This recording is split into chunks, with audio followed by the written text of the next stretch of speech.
तो ये आपने देखा एक छोटा सा recap Reliance MET city Jhajjar Haryana के अंदर जो एक मॉडल टाउनशिप है, जहां पर एक साथ औद्योगिक विकास और रहने की परिकल्पना की गई है कि कैसे एक स्मार्ट सिटी को डेवलप किया जाता है। उसका एक बेहतरीन उदाहरण ये है। अब इस कहानी को आप वैसे तो देख चुके हैं पूरी तरह, लेकिन थोड़ा और ट्विस्ट इसमें लेकर आते हैं, आपको और डिटेल में बताएंगे कि आखिर इन सब की शुरुआत कैसे हुई, इसके पीछे कौन था, किस तरीके से इसका आज का ये स्वरूप मिला, क्या वो पूरी कहानी है। और वो बताने के लिए नन अदर देन हमारे साथ आज मौजूद है, जिनका ये बेबी चाइल्ड है ये पूरी टाउनशिप, जिन्होंने इसकी परिकल्पना से लेकर इसको यहाँ तक लाने में एक बड़ा योगदान दिया है। ऐसे श्री वल्लभ गोयल जो कि कंपनी के होल टाइम डायरेक्टर हैं और साथ ही रिलायंस मेट सिटी के सीईओ हैं, आज मेरे साथ हैं। सर बहुत बहुत स्वागत है आपका हमारी इस खास पेशकश में, और बहुत अच्छी लगी हमें आपकी रिलायंस मेट सिटी, और इसके बारे में हम और ज़्यादा आपसे जानने के उत्सुक हैं। विपिन जी, आपका भी स्वागत है रिलायंस मेट सिटी के अंदर, और मुझे बड़ी खुशी हुई कि आपको अच्छी लगी है जी। तो मेरा पहला सवाल आपसे सर यही होगा, और भी चीज़ें हैं जो मन में हैं, लेकिन मैं जानना चाहूँगा कि इसके कंसेप्चुलाइजेशन से 2006 से लेकर आज तक की जो यात्रा है वो आपकी नज़र से मैं संक्षिप्त में समझना चाहूँगा। देखिए, मुख्य मुद्दा आज की डेट में मैन्युफैक्चरिंग को बढ़ाना है, क्योंकि हमारे यहाँ रोजगार के जो साधन हैं वो सर्विस इंडस्ट्री में प्लेटू हो चुके हैं, एग्रीकल्चर में डाउन जा रहे हैं। सो जो उम्मीद है रोजगार के साधन बढ़ाने की वो सिर्फ मैन्युफैक्चरिंग में है, और हमारे प्रधानमंत्री जी का भी एक ड्रीम है, एक टारगेट है कि मैन्युफैक्चरिंग का share in GDP should be 25%। तो उसको बढ़ाने के लिए हमने ये विचार किया कि किस तरह से best in class services industries को प्रोवाइड की जाए, ताकि हम यहाँ पर इंडस्ट्रीज़ को अट्रैक्ट कर सकें, और उसके साथ ही ऐसी सुविधाएं दी जाए ताकि लोग भी यहाँ पे रह सकें, लोग रहें, सस्टेनेबल रहें, स्मार्ट टाउन बने। 2013-14 में माननीय प्रधानमंत्री जी ने कहा था कि हमें 900 शहर बसाने हैं। तो उस कंटेक्स्ट में जो स्मार्ट शहर बसाने, जो काम हुआ है स्मार्ट शहर बसाने में, वो थोड़ा थोड़ा हुआ है, पर कहीं भी अभी तक ऐसा एक ग्रीन फील्ड स्मार्ट टाउन नहीं बसा जिसकी हम यहाँ पे पूरी तरह से हमने व्यवस्था की है कि ये ग्रीन फील्ड स्मार्ट टाउन बने। राइट। बहुत सारी चीज़ें हैं जो आप कह रहे हैं, ग्रीनफील्ड स्मार्ट सिटी हो जिसके अंदर सस्टेनेबिलिटी भी हो, जिसके अंदर एक बढ़िया लिविंग भी हो, सारी सोशल इंफ्रास्ट्रक्चर भी हो, और साथ में मैन्युफैक्चरिंग का वो हब बने। तो क्या ये मानूं मैं कि रिलायंस मेट सिटी इंडिया के लिए ग्लोबल मैन्युफैक्चरिंग हब आइडियल कैसा हो सकता है वो लेकर प्रेजेंट कर रही है? बिल्कुल, आपने सही फरमाया। इनफैक्ट जब हमने इसका नाम रखा मॉडल इकोनॉमिक टाउनशिप, तो हमारे मन में एक विचार था कि जो SIDCs ने इंडिया में जितनी इंडस्ट्रियल टाउनशिप बनाई आज तक, उनमें क्या खामी रह गई, उसको कैसे पूरा किया जाए। इसी बात को ध्यान में रख के हमने इसके नाम के आगे मॉडल रखा है कि हम एक प्रस्तुत कर सके लोगों को कि आप कॉपी करो, ऐसा मॉडल बनाओ जिससे कि हम फॉरेन इन्वेस्टर्स को अट्रैक्ट कर सकते हैं। यहाँ पे आप देखेंगे ऑलरेडी 11 कंट्रीज़ की कंपनी है, 12वीं अभी साइन हो रही है कल ही। लगातार विदेशी निवेश यहाँ पर आ रहा है, लोकल लोगों के लिए भी बहुत रोजगार क्रिएट किया गया है।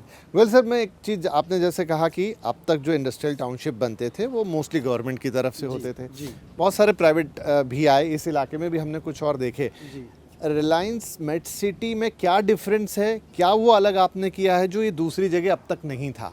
देखिए, सबसे बड़ी जो स्टार्ट होती है वो प्लानिंग से स्टार्ट होती है कि आप प्लानिंग कैसे करते हैं।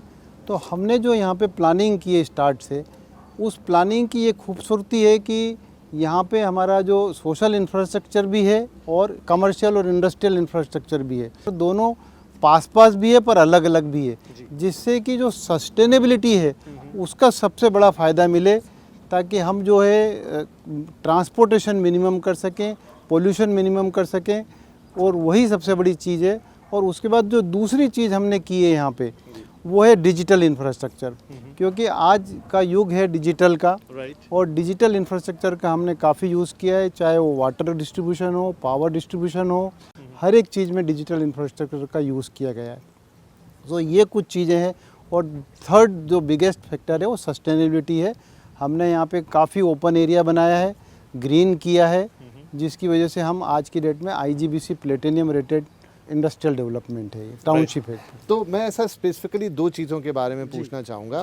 एक तो सस्टेनेबिलिटी के अंदर वाटर कंजर्वेशन, उस पर भी आपने काफ़ी काम किया है, वो दूसरा जो इलेक्ट्रिसिटी सप्लाई है उसमें भी आपने काफ़ी इनोवेटिव तरीके अपनाए हैं जो आमतौर पे दूसरी इंडस्ट्रियल सेटअप में नहीं मिलते। बिल्कुल उनके सही। बारे में मैं डिटेल में जानना चाहूँगा। मैं पहले आपको पावर इंफ्रास्ट्रक्चर के बारे में बताता हूँ जी कि जितनी भी पावर इंफ्रास्ट्रक्चर आज तक इंडस्ट्रियल स्टेट्स में पर्टिकुलरली डेवलप हुई है, वो सारा ओवरहेड पावर इंफ्रास्ट्रक्चर होता था। उसमें ट्रांसफार्मर जो होते हैं वो ऑयल के ट्रांसफार्मर होते हैं और उससे जो है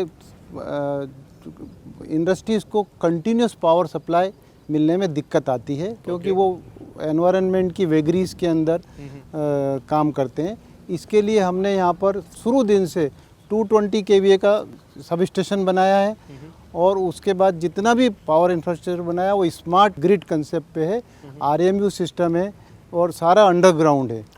सो उससे जितनी भी तरह की आपकी टेक्निकल प्रॉब्लम्स आती हैं या मौसम की वजह से जो पावर लाइन कट जाती है वो प्रॉब्लम यहाँ नहीं आती है। तो मतलब आप ये कह रहे हैं कि जो पावर जो सबसे बड़ी रिक्वायरमेंट है किसी भी इंडस्ट्री की, इस पूरे सिस्टम की वजह से वो अनइंटरप्टेड मिलती है। बिल्कुल। फिर चाहे वो मौसम का इशू हो, लाइंस के इशू हो, सप्लाई ग्रेड, ये तमाम चीज़ें उनको आपने एक सॉल्यूशन फेस नहीं करनी पड़ेगी। नहीं करनी पड़ेगी। ये मैं नहीं कह रहा हूँ कि 100% उनको डीजी सेट नहीं लगाना पड़ेगा, पर डीजी सेट लगाएं भले, पर चलाना नहीं पड़ेगा। चलाना नहीं पड़ेगा, दैट इज इम्पोर्टेंट, क्योंकि पावर एक सबसे बड़ी रिक्वायरमेंट होती है और अनइंटरप्टेड पावर उससे भी बड़ी। राइट, तो ये तो हो गई पावर की बात। नाउ कमिंग नेक्स्ट थिंग जो है पानी। अगेन पानी आज की डेट में सबसे बड़ा इशू है और आगे आने वाले समय में भी होगा। तो उसको कंजर्व करना, रीयूज़ करना बहुत इम्पॉर्टेंट है। हमने पूरे टाउनशिप में, चाहे वो इंडस्ट्रियल पोर्शन हो, रेसिडेंशियल पोर्शन हो, हमने पूरे टाउनशिप में रीयूज़ का प्रोविज़न किया है, जहां हम जो पानी ट्रीट करके रीसप्लाई करते हैं और हॉर्टिकल्चर में भी यूज़ करते हैं। और दूसरा, पानी का सिस्टम हमने अपना बिठाया है पूरा, जिसके अंदर हमने 50 MLD का वाटर ट्रीटमेंट प्लांट बनाया है और उसी को पूरा हम डिस्ट्रीब्यूट करते हैं अपने सिस्टम के अंदर। और वो best in class technology use किया है ताकि जो है लोगों को पानी पीने के लिए शुद्ध पानी मिले, जिसमें किसी तरह की कोई प्रॉब्लम ना हो। तो सर अब थोड़ा हम कंपनी प्रोफाइल पे बात करते हैं। कई कंपनीज़ आपके यहाँ हैं, जापान, बल्कि 11 अलग अलग देशों की, जापान ऑफ कोर्स उसमें सबसे ज़्यादा कंपनीज़ लेके यहाँ पर हैं। तो इस समय जो China Plus One की बात होती है, रिलायंस मेट सिटी उसमें क्या रोल अदा कर रही है? सप्लाई चेन के अंदर ग्लोबली एक MNCs के अंदर एक बात आ गई है, भावना हो गई है कि चाइना के अलावा भी हमारे पास कोई साधन होना चाहिए और उसके लिए इंडिया बहुत फिट होता है एकदम, क्योंकि यहाँ पे टैलेंट भी है और मार्केट भी है और कॉस्ट भी सस्ती है। तो उस China Plus One स्ट्रेटेजी के अंदर इंडिया बहुत फिट होता है और इंडिया के अंदर इसीलिए हमने मॉडल इकोनॉमिक टाउनशिप के अंदर इस चीज़ का ध्यान रख करके जो इस तरह की कंपनीज़ को रिक्वायरमेंट है उसको पूरा करने की कोशिश की है। और इसी का प्रतिफल है कि आज की डेट में यहाँ 11 कंट्रीज़ की कंपनियाँ हैं और सबसे पहले पैनासोनिक आई थी, फिर डेंसो आया, फिर यहाँ पे आपके जो अंबर है, टी सुजुकी है, निहॉन कोडोन है फ्रॉम जापान से, 2-3 कंपनी कोरिया की है।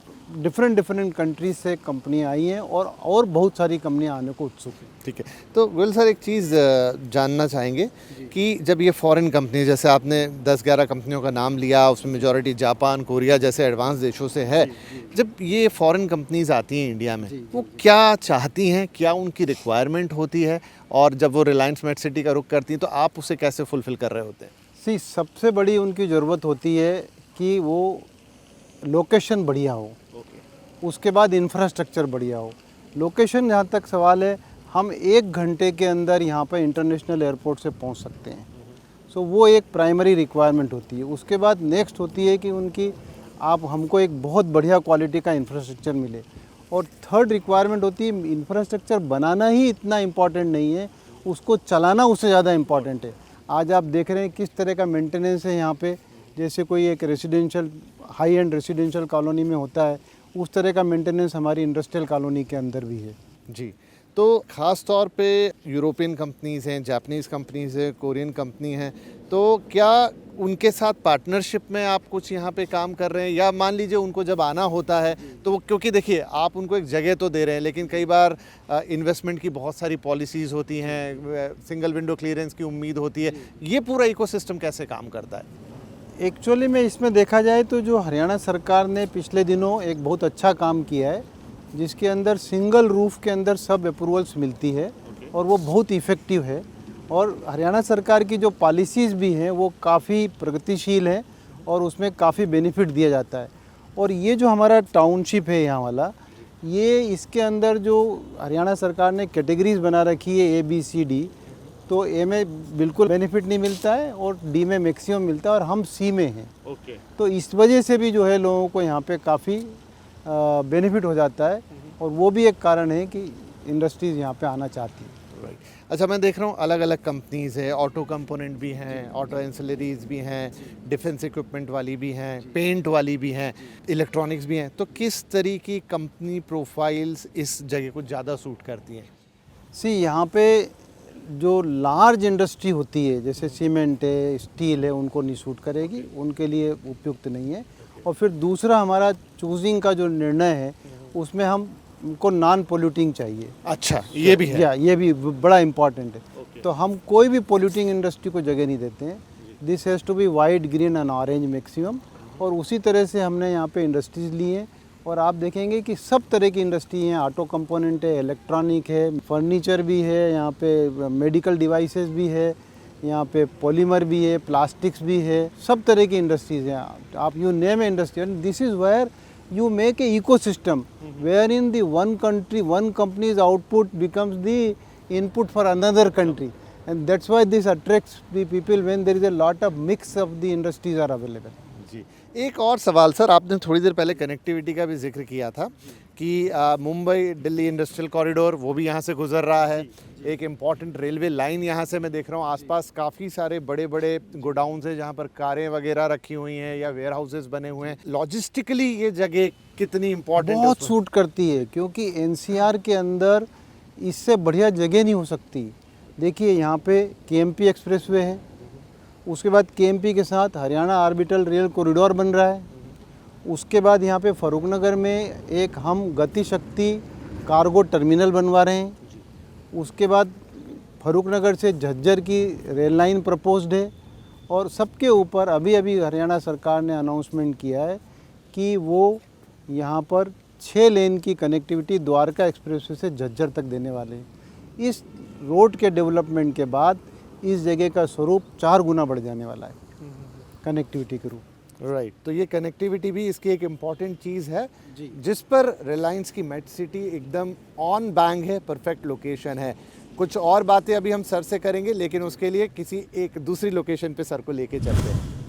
चलिए, तो बातचीत को थोड़ा और आगे बढ़ाते हैं, थोड़ा और जानते हैं रिलायंस मेट सिटी के बारे में। झज्जर हरियाणा के अंदर हम इस वक्त मौजूद हैं।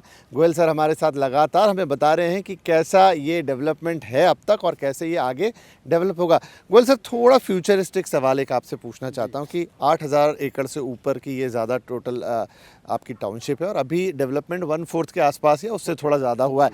आगे के लिए प्लान्स क्या हैं? अब मेट सिटी 2.0 की हम तैयारी कर रहे हैं और उसके अंदर हमारी सोच है कि अब यहाँ पर हाई टेक इंडस्ट्रियल मैन्युफैक्चरिंग लेके आया जाए, जिससे कि जो रोज़गार है वो एक ऊपर उठाया जा सकता है, वेरी स्किल्ड लोगों को दिया जा सकता है।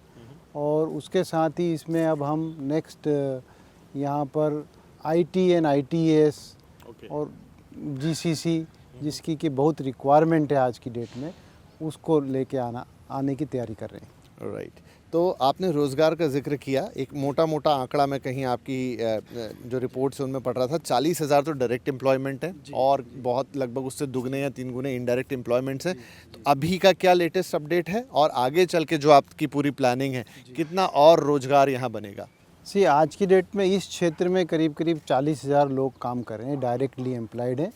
और उसके अलावा यहाँ पे इनडायरेक्ट एम्प्लॉयमेंट के बहुत सारे नए आयाम खुले हैं और उसकी वजह से करीब 1 लाख परिवार इस प्रोजेक्ट के साथ आज की डेट में जुड़े हुए हैं। और आगे मेरे हिसाब से ये नंबर अगले 10 सालों में कम से कम 3 से 4 गुना हो जाएगा। अब एक जो बड़ा इम्पोर्टेंट पहलू इस पूरी टाउनशिप का है सर कि इंडस्ट्रियल टाउनशिप तो अक्सर सिर्फ इंडस्ट्रीज से भरी होती हैं, लेकिन यहाँ जो चीज़ अलग देखने को मिल रही है वो है खूबसूरत लिविंग स्पेसेस।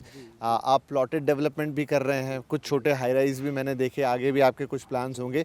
ये मुझे बताइए कि ये समन्वय आप कैसे बिठा पा रहे हैं, क्योंकि ये रेयर है। सर यही सबसे बड़ी विशेषता है, क्योंकि हमने जो भी पाया कि जो इंडस्ट्रियल टाउनशिप बनी उसके अंदर सोशल इंफ्रास्ट्रक्चर नहीं डेवलप किया, तो लोग 20-20, 50-50 किलोमीटर दूर से आते हैं, 2-2 घंटा लगता है उनको, तो फटीग हो जाता है। तो इसके लिए हमने प्लान किया कि इंडस्ट्रियल टाउनशिप में ऐसी व्यवस्था की जाए कि लोग यहीं पर रह भी सकते हैं और काम भी कर सकते हैं, जिससे सस्टेनेबल हो जाए, ट्रांसपोर्टेशन कम हो जाए, उनका फटीग ख़त्म हो जाए। इसीलिए हमने बेस्ट इन क्लास रेसिडेंशियल की व्यवस्था की है और उसके अंदर हमने अभी प्लाटेड किए हैं। करीब 3000 कस्टमर्स हैं हमारे प्लाटेड के अंदर, और अभी हम फ्लोर्स कर रहे हैं और आने वाले समय में हम यहाँ पर हाई राइज भी करने वाले हैं। थोड़ा आइडिया देंगे किस तरह के प्राइस पॉइंट हैं, कौन लोग यहाँ पर आके अपना घर ले सकते हैं? क्या सिर्फ जो यहाँ पे काम करते हैं या जिनकी इंडस्ट्रीज़ है उनके लिए है या ओपन टू ऑल है? सर देखिए, ये ओपन टू ऑल है डेवलपमेंट, और ये ज़रूरी भी है कि यहाँ पे दूसरे लोग भी आके रहें, ताकि उससे मिक्स होता है, उससे अच्छा डेवलपमेंट होता है। यहाँ पे बहुत सारे मानेसर के लोग आकर रहते हैं, क्योंकि Gurgaon is become completely unaffordable. एक इशू और था जो मैं आपको बताना चाहता था कि जैसे गुड़गांव एंड नोएडा दिल्ली के सैटेलाइट टाउन के रूप में विकसित हुए, आज ये टाउन भी कंजेस्टेड हो चुके हैं। और नोएडा में क्या हुआ कि नोएडा के साथ ग्रेटर नोएडा आ गया, येडा आ गया, जेवर आ गया, तो वो आगे बढ़ता चला गया। पर गुड़गांव के साथ ये हुआ है कि गुड़गांव का कोई सैटेलाइट टाउन नहीं बना। तो ये भी एक ज़रूरी है कि आपको यदि रिट्रोफिट नहीं करना है किसी टाउन को और उसका सैटेलाइट टाउन बनाना ही चाहिए 15-20 किलोमीटर की दूरी पे, 25 किलोमीटर की दूरी पे, तो उस तरह से ये एक सैटेलाइट टाउन के रूप में हमने न्यूक्लियस तैयार कर दिया है। अब इसके आसपास ये बड़ा शहर अगले कुछ सालों में रूप लेने वाला है, जो कि ग्रेटर गुड़गांव के रूप में जाना जाएगा। ओके, अच्छा, तो जब रेजिडेंशियल इतना कुछ आ रहा है तो मैं ये भी मान के चलूँ कुछ चीज़ें हैं, मैंने यहाँ पे एक मैकडी देखा, कुछ और दुकानें देखी, छोटे मोटे कन्वीनियंस स्टोर देखे, लेकिन आगे चलते हुए बड़ा कमर्शियल, बड़ा रिटेल, वो सब की भी प्लानिंग है? बिल्कुल बिल्कुल सर, देखिए ये पूरा एक शहर बनेगा इसके अंदर इकोसिस्टम में।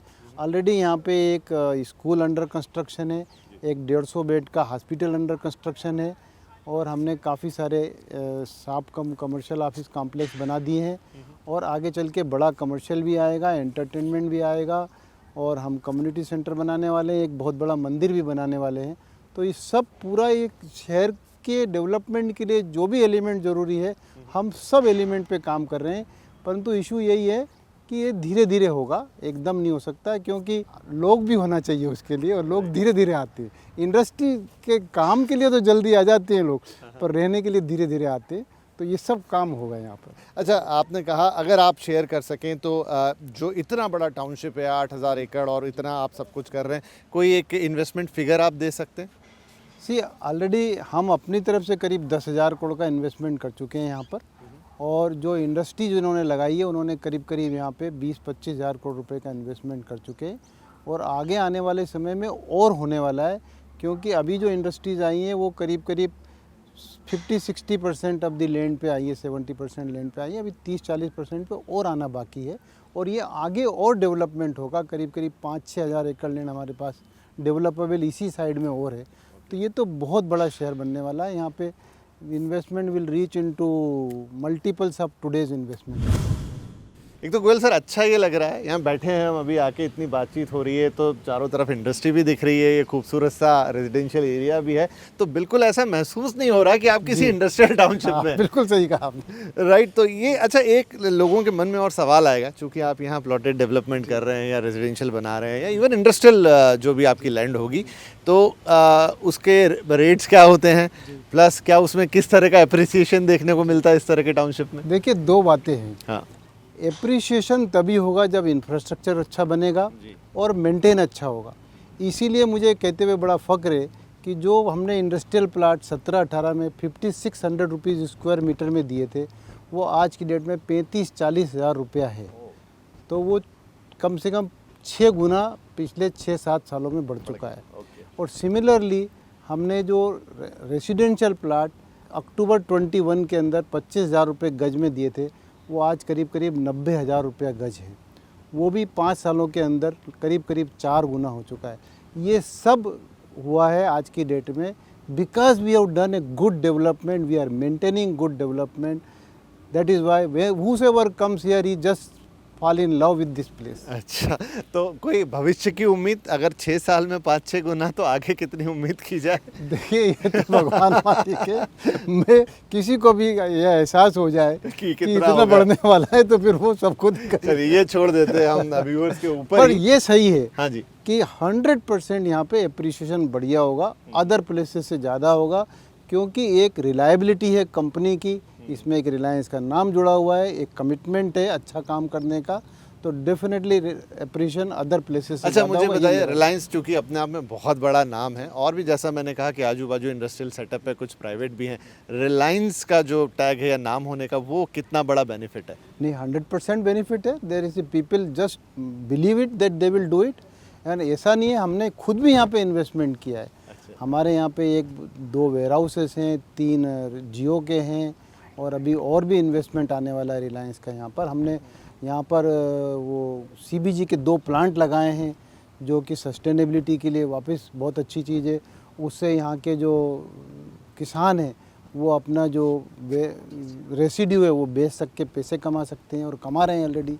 तो ये बहुत सारा रिलायंस ने यहाँ पे other than this development manufacturing sector में और सर्विस सेक्टर में इन्वेस्टमेंट किया है, और करने वाला भी है। और इसीलिए मैं वंस अगेन आपको बताना चाहता हूँ कि ये ड्रीम हमारे चेयरमैन, ऑनरेबल चेयरमैन मुकेश भाई का था शुरू से, और उन्होंने उन्हीं के आशीर्वाद से हम लोग यहाँ तक आज इस स्वरूप को देख पा रहे हैं। राइट, तो ये एक आपको बेनिफिट भी होता है जब रिलायंस आता है, तो एक ट्रस्ट की चीज़ आती है। आपने कुछ चीज़ों का जिक्र किया अभी, और वो आपकी जो सोशल एक्टिविटीज़ है, आपने इस सिर्फ जगह को नहीं लिया है, इसके आसपास भी लोगों का विकास किया। कल मैं आपके ऑफिस में कई वो कहानियाँ सुन रहा था कि कैसे आप लोगों ने बच्चों को पढ़ाना शुरू किया। नवोदय विद्यालय में पहले 1 बच्चा गया, अब इस साल 60 सीटों में से 40 सिलेक्शन आपके यहाँ से हुए हैं।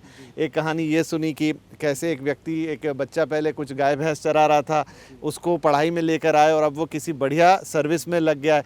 तो ऐसी जो कहानियाँ हैं वो भी यहाँ पर आपके यहाँ बहुत बन रही हैं, जिसमें आप एक सोशल कॉज भी देख रहे हैं, उसके बारे में भी जानना चाहेंगे।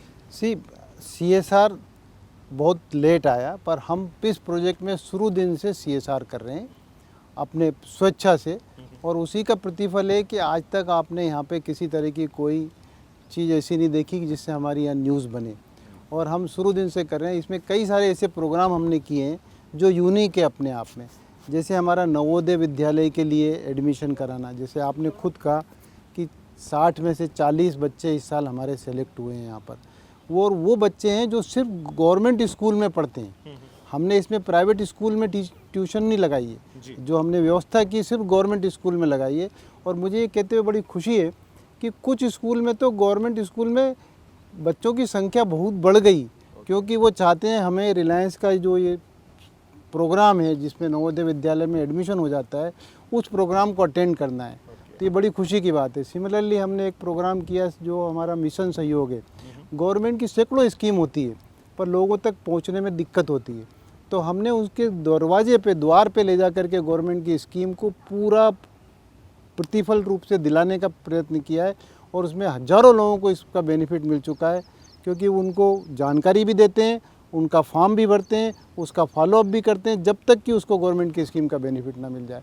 इस तरह से हमने कई तरह के काम किए। जैसे हमारी एक वाहन चलती है जो गांव-गांव जा कर के वहीं पे लोगों को ट्रीट करती है। करीब हर महीने हम 25-30 हज़ार लोगों को ट्रीटमेंट देते हैं। इस तरह के कई सारे काम हम यहाँ पे कर रहे हैं। इंफ्रास्ट्रक्चर के काम करते हैं गाँव वालों के लिए। कई जगह हमने स्कूल में शेड बनाए, स्कूल के कमरे बनाए, टॉयलेट बनाए हैं, स्टेडियम बनाया है, रोड बनाई है। इस तरह कई सारे काम हम यहाँ पे करते रहते हैं। राइट, और मैं एक और चीज़ देख रहा हूँ कि आपके यहाँ मतलब शैक्षणिक चीज़ों पे तो फोकस है, रोज़गार पे फोकस है, लेकिन स्पोर्ट्स पे भी बहुत बड़ा फोकस है। झज्जर और हरियाणा दोनों स्पोर्ट्स के लिए जाने जाते हैं। इसके लिए हमने एक एकेडमी एंगेज की है, और मुझे खुशी है कि इस साल जो भी कुछ प्रतियोगिताएं हुई है हरियाणा के अंदर, उसमें काफ़ी सारे पदक हमारे यहाँ से जो एकेडमी हमने खुलवाई है उससे बटोरे गए हैं, और आगे भी ये बढ़ेगा। और उसी के अंदर हमने रोज़गार को कनेक्ट किया है। ताकि ये बच्चे जो पुलिस में जाना चाहते हैं, आर्मी में जाना चाहते हैं या CISF में जाना चाहते हैं, उनके लिए भी क्लास चलाते हैं, उनके लिए भी जो है हम प्रयत्न करते हैं और अभी एडमिशन होने लगे हैं। इनफैक्ट इसी साल 2-3 बच्चे अग्निवीर में भी सेलेक्ट हुए हैं।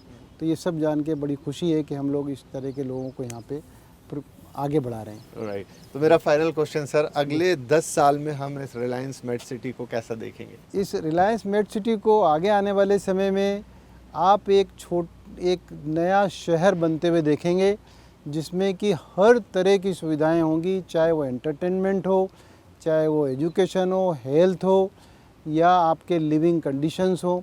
ऑलरेडी यहाँ पर मैं बताना आपको भूल गया कि जैसे गुड़गांव में जो AQI रहता है उसका 1/3 AQI यहाँ रहता है आज की डेट में। तो एक स्मार्ट, सस्टेनेबल और लिवेबल शहर ये आप बनता हुआ देखेंगे अगले आने वाले शहरों में। राइट, हमारे साथ आई थिंक पूरे देश की भी नज़र, क्योंकि जैसा आपने कहा मॉडल इकोनॉमिक टाउनशिप, वाकई में ये मॉडल की तरह ही काम कर रही है।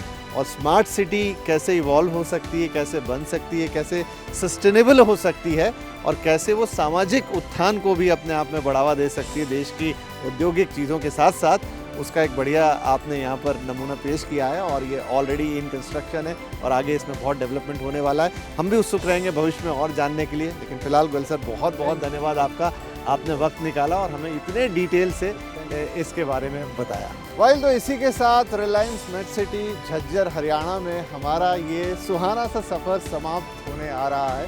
और मन तो नहीं कर रहा कि इस खूबसूरत सी जगह को छोड़ के जाया जाए, क्योंकि एक इंडस्ट्रियल टाउनशिप जैसा यहाँ कुछ लगता ही नहीं है। इतनी खूबसूरती किसी इंडस्ट्रियल टाउनशिप में हो नहीं सकती। लेकिन हाँ, ये एक मॉडर्न इंडस्ट्रियल टाउनशिप है जहाँ पर इंडस्ट्रीज़ के साथ साथ रेजिडेंसेस भी हैं, बहुत खूबसूरती है और कुछ इस तरीके से इसको डिज़ाइन किया गया है कि आपको यहाँ पर ऐसा होमली फील आता है कि फिर जाने का मन ना करे। तो 2 एपिसोड की हमारी ये यात्रा India real estate guide Reliance MET city special यहीं समाप्त करेंगे। हमें ज़रूर बताइएगा कि आपको हमारे ये दोनों एपिसोड्स कैसे लगे और आप क्या ऐसा कुछ और देखना चाहते हैं तो हम हिंदुस्तान में से ज़रूर आपके लिए ढूंढ के निकाल कर लाएंगे। लेकिन फिलहाल रिलायंस मेट सिटी झज्जर हरियाणा से मैं आपका होस्ट विपिन भट्ट आपको सी ऑफ करता हूँ। फिर मुलाकात होगी, तब तक टेक केयर, बाय बाय।